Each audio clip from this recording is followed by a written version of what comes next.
السلام علیکم دوستو، امید ہے آپ سب خیریت سے ہوں گے اور ہماری کہانیوں کو پسند بھی کر رہے ہوں گے۔ آج کی ہماری کہانی کا ٹاپک ہے پرانے کھنڈر کے بھوت۔ ہم شکار کی تلاش میں جنگل میں گھوم رہے تھے کہ اچانک ہی ہمیں بھاگتے قدموں کی آواز آئی۔ پھر ہم نے ایک بوڑھے آدمی کو بھاگتے ہوئے اپنی طرف آتے دیکھا۔ ہمارے قریب آ کر وہ رک گیا۔ وہ سخت خوف زدہ نظر آ رہا تھا۔ بھوت، وہ مجھے مار ڈالے گا، اس نے اپنے پیچھے اشارہ کرتے ہوئے کہا۔ پھر ایک دم وہ لڑکھڑا گیا۔ اس سے پہلے کہ وہ گر جاتا، ہمارے ایک ساتھی نے آگے بڑھ کر اسے تھام لیا اور حوصلہ دیتے ہوئے کہا، بزرگوں گھبرائیں نہیں، ہمارے ہوتے ہوئے کوئی بھوت آپ کا کچھ نہیں بگاڑ سکتا۔ ہمیں یقین ہے کہ ہم اسے سنبھال لیں گے۔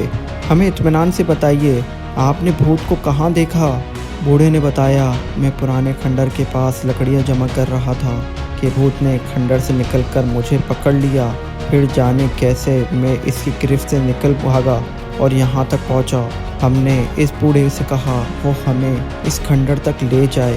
ہم سب کو بہت تجسس ہوا۔ بوڑھا دوبارہ خوف زدہ ہو گیا اور ہمارے ساتھ چلنے سے صاف انکار کر دیا، مگر پھر ہمارے حوصلہ دلانے پر وہ ہمارے ساتھ چلنے پر تیار ہو گیا۔ ہم اونچے راستوں سے چلتے گئے، ایک کھنڈر نما عمارت کے سامنے جا پہنچے۔ یہی وہ کھنڈر ہے جس سے بھوت نکلا تھا، بوڑھے نے بتایا۔ ہم بوڑھے کو وہیں ٹھہرنے کا کہہ کر کھنڈر کی طرف داخل ہو گئے۔ یہ ایک بہت ہی پرانی عمارت تھی۔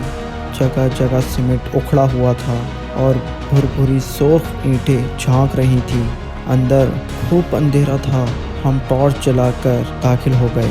اندر چھت کی پرانی لکڑیوں سے چمگادڑیں چمٹی ہوئی تھیں۔ ہماری آہٹ سے وہ ادھر ادھر اڑنے لگی۔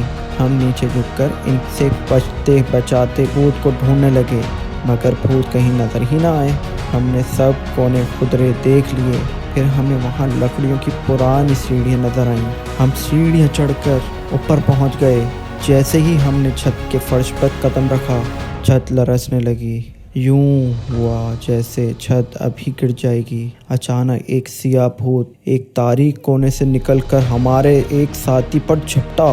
بھوت نے ہاتھ میں پکڑی ہوئی ایک لکڑی سے ہمارے ساتھی کے سر پر وار کیا۔ ہمارے ساتھی چوٹ کھا کر لڑکھڑایا اور چکرا کر گر پڑا۔ سب چلانے لگے، بھوت بھوت۔ میں نے آگے بڑھ کر بھوت کو پکڑنا چاہا تو بھوت نے پلٹ کر مجھ پر لکڑی سے وار کیا۔ میں ایک دم نیچے جھک گیا۔ اس کا ایک وار خالی گیا۔ ہمارے دوسرے ساتھی نے جھپٹ کر بھوت پر قابو پا لیا۔ بھوت نے زبردست مزاحمت کی، مگر پھر ہتھیار ڈال دیے اور پھر اس کے منہ سے گھٹی آواز نکلی، مجھے چھوڑ دو، مجھے جانے دو۔ ایک ساتھی نے آگے بڑھ کر بھوت کو رسی سے جکڑ دیا۔ ہمارے زخمی ساتھی بھی ہوش میں آ چکا تھا کہ سر پر بہت بڑا گھومڑا یعنی چوٹ آ چکی تھی، مگر اللہ کا شکر ہے کہ ہڈی بچ گئی تھی۔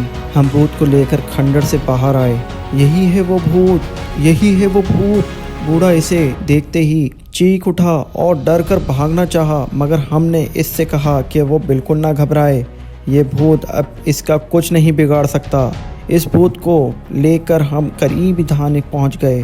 پولیس نے پوچھ گچھ کی تو پتہ چلا کہ یہ شخص ایک سنگین مجرم ہے جو ابھی کچھ دن پہلے جیل توڑ کر بھاگا ہے، اور قانون سے بچنے کے لیے اس نے اس کھنڈر میں پناہ لی تھی۔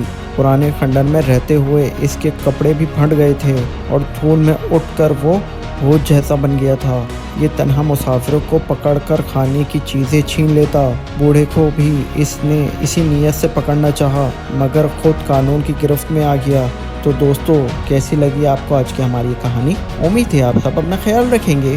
اللہ حافظ۔